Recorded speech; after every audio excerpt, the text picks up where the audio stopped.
yeah, still holding. The overall target is this red line, but I'm aiming for 1 to 3, so I'm in the clear. Well, market did a little spike yet again above this high. Is it a real high? Let's see. I don't want to delete this. I gotta drop down to a small time frame. All right, so no. Let's take this off. And let's move this on the side because this was the entry. So it had another high right here. Boom.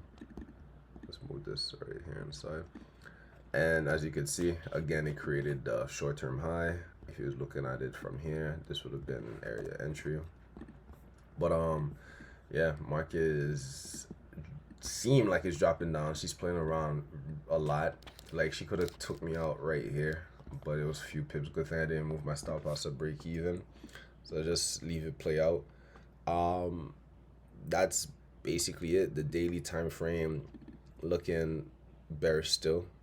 If it does like a 360, well, I mean, just a 180, I really don't know. But I'm still looking at this getting taken out and market flooring below these lows.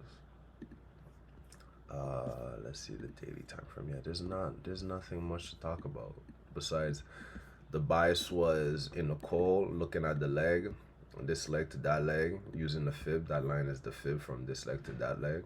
I'm looking, and this whole 4 weeks in a row, candle's been bearish.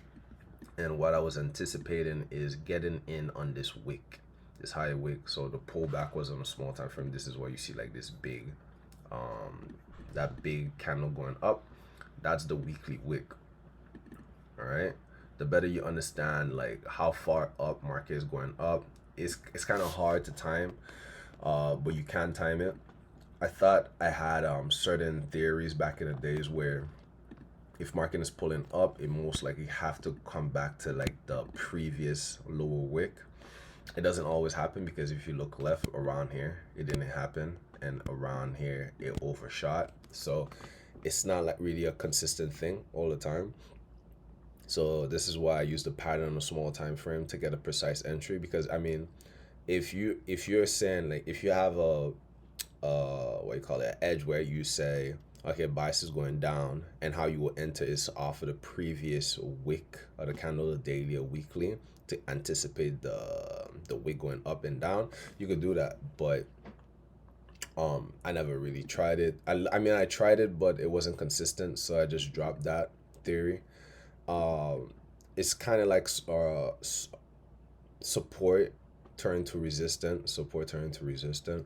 So I wasn't really playing with that, but the same thing always happens if you find a pattern that you see every single time and you can make sense out of it.